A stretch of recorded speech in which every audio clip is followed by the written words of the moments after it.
Contact us 9801359698.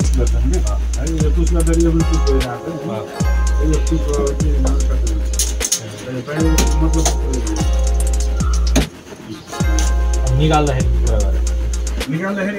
जस्तै यसो टाइममा बस्यो भन्नुभयो नि तपाईले यहाँ तल धकल्दिनुस् न माथि हो त्यो धकल्दा माथि गयो नि त अनि त्यो स्पेस हुँदैन होला नि त्यो यत्रो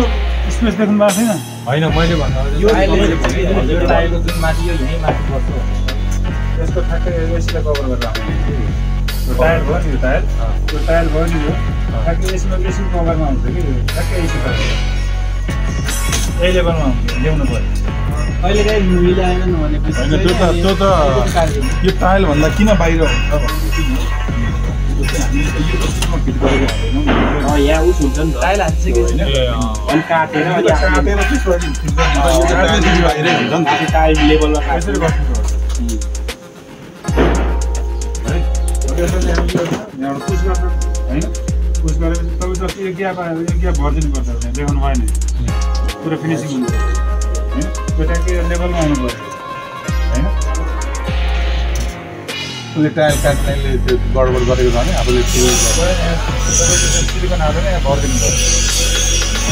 त्यो यस्तो लेभलमा ठ्याक्कै मिलेर जान्छ लाइटिङ भरिदिनु यहाँबाट लाइटिङ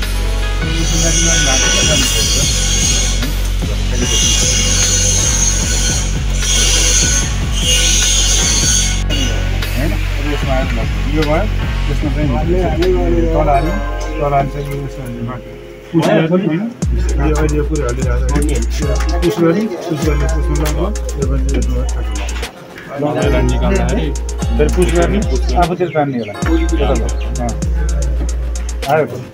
आयो त माथि ठाउँ चाहियो चाहियो चाहिएन बुझ्नुभयो बुझ्नुभयो यो लाइन चाहिँ के छ भने अब तान्नु पऱ्यो भोलि लिनु पऱ्यो भने त्यो नब छ होइन त्यो नबले चाहिँ यति छोड्दिनु यतिकै छोडेर भयो यतिकै छोड्दाखेरि तपाईँको यो राख्दाखेरि यसले यता धकल्नु भएन कि यसलाई धकल्दियो भने के हुन्छ यहाँबाट पानी चाहिँ यहाँ तल बगिरहेको हुन्छ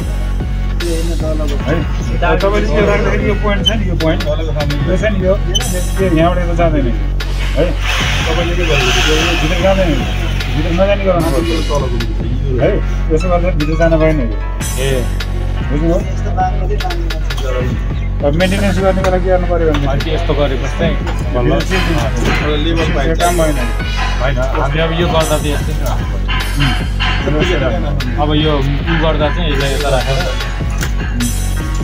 मेन्टेनेन्स गर्दा मेन्टेनेन्स गर्दा सबै बाहिरै हुन्छ निकाल्नु पऱ्यो ए निकाल्नु यस्तो गर्नुभयो भने चाहिँ के हो ठ्याक्कै यसमा आउनुभयो यो आएर चाहिँ तपाईँ यो आउँदैन त्यो लेभल हो ट्याक हेर्नु तर यो हान्दा यो पनि हल्लिरहेको छ जस्तो कि यो हान्दा यो एउटा मात्र भएन तर यो हान्दा यो पनि अलिकति भइरहेको जान्छ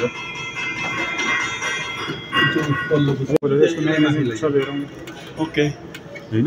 कसरी के रहेछ भन्ने थाहा भइहाल्छ भोलि यसमा के हुन्छ भने यो चाहिँ